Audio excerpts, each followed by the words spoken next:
بسم اللہ الرحمن الرحیم۔ السلام علیکم۔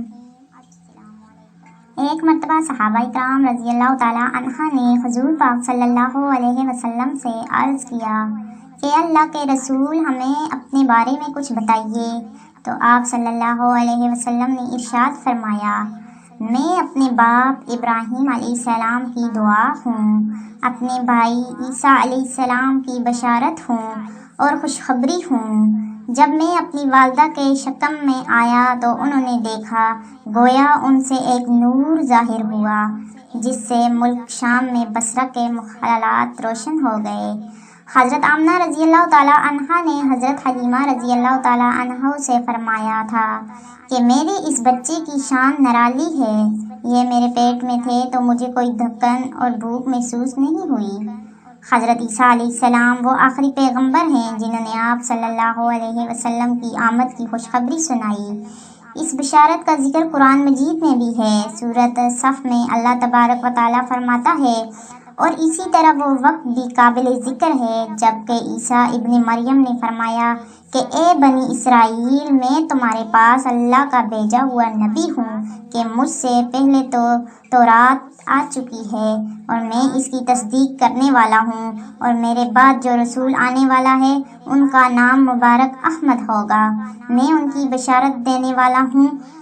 اب چونکہ حضرت عیسیٰ علیہ السلام بشارت سنا چکے تھے، اس لیے ہر دور کے لوگ آپ صلی اللہ علیہ وسلم کی آمد کا بے چینی سے انتظار کر رہے تھے، اور ادھر آپ صلی اللہ علیہ وسلم کی پیدائش سے پہلے ہی حضرت عبداللہ انتقال کر گئے تھے۔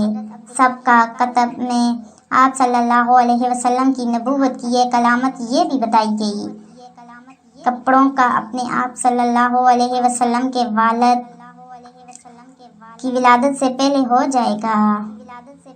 حضرت عبداللہ ایک تجارتی قافلے کے ساتھ تجارت کے لیے گئے تھے، اس دوران بیمار ہو گئے اور کمزور ہو کر واپس لوٹے تو قافلہ مدینہ منورہ سے گزرا تو حضرت عبداللہ اپنے ننیال یعنی بنو نجار کے ہاں ٹھہرے۔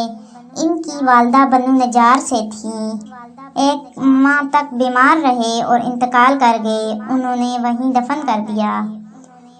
تجارتی قافلہ جب حضرت عبداللہ کے بغیر مکہ مکرمہ میں پہنچا اور عبد المطلب کو پتہ چلا کہ ان کے بیٹے بیمار ہو گئے ہیں اور مدینہ منورہ میں اپنے ننیال میں ہیں، تو انہیں لانے کے لیے عبد المطلب نے اپنے بیٹے زبیر کو بھیجا۔ جب یہ وہاں پہنچے تو حضرت عبداللہ کا انتقال ہو چکا تھا، مطلب یہ کہ آپ صلی اللہ علیہ وسلم اس دنیا میں اپنے والد کی وفات کے چند ماہ بعد ہی تشریف لائے۔ حضرت ابن عباس رضی اللہ تعالی عنہ کہتے ہیں کہ حضور پاک صلی اللہ علیہ وسلم اس دنیا میں تشریف لائے تو آپ کی انون نال کٹی ہوئی تھی۔ انمول نال کو بچہ پیدا ہونے کے بعد دایا کاٹتی ہے۔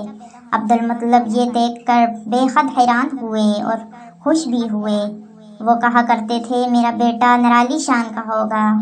آپ صلی اللہ علیہ وسلم کی پیدائش سے پہلے مکہ کے لوگ خشک سالی اور قحط کا شکار تھے، لیکن جو ہی آپ صلی اللہ علیہ وسلم کے دنیا میں تشریف لانے کا وقت قریب آیا تو بارش برسنے لگی، خشک سالی دور ہو گئی، درخت ہرے بھرے ہو گئے اور پھلوں سے بھر گئے، زمین پر سرسبز ہی سرسبز نظر آنے لگا۔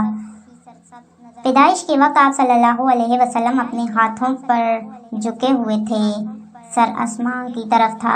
ایک روایت میں آتا ہے کہ گھٹنوں کے بل جھکے ہوئے تھے، مطلب یہ کہ سجدے کی حالت میں تھے۔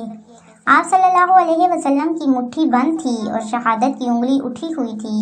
حضور پاک صلی اللہ علیہ وسلم فرماتے ہیں کہ جب میری والدہ نے مجھے جنم دیا تو ان سے ایک نوٹ نکلا اور اس نوٹ سے شام کے مخالات جگمگا اٹھے۔ آپ صلی اللہ علیہ وسلم کی والدہ سیدہ آمنہ رضی اللہ تعالی عنہا فرماتی ہیں کہ محمد صلی اللہ علیہ وسلم کی پیدائش کے وقت ظاہر ہونے والے نور کی روشنی میں مجھے بصرہ میں چلنے والے اونٹوں کی گردنیں تک نظر آئی۔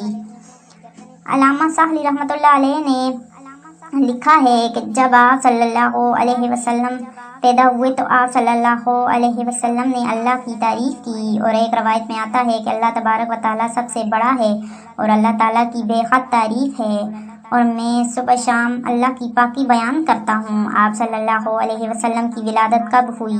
اس پر سب کا اتفاق ہے کہ وہ پیر کا دن تھا۔ آپ صلی اللہ علیہ وسلم صبح فجر طلوع ہونے کے وقت دنیا میں تشریف لائے۔ تاریخی پیدائش کے سلسلے میں بہت سے قول ہیں۔ ایک روایت کے مطابق 12 ربیع الاول کو پیدا ہوئے اور پیر کے روز آپ صلی اللہ علیہ وسلم نے مدینہ ہجرت فرمائی اور پیر کے روز ہی آپ کی وفات ہوئی۔ آپ صلی اللہ علیہ وسلم کے آخری رسول اور نبی ہیں۔ آپ کے بعد کوئی نبی نہ آئے گا اور نہ ہی ہوگا۔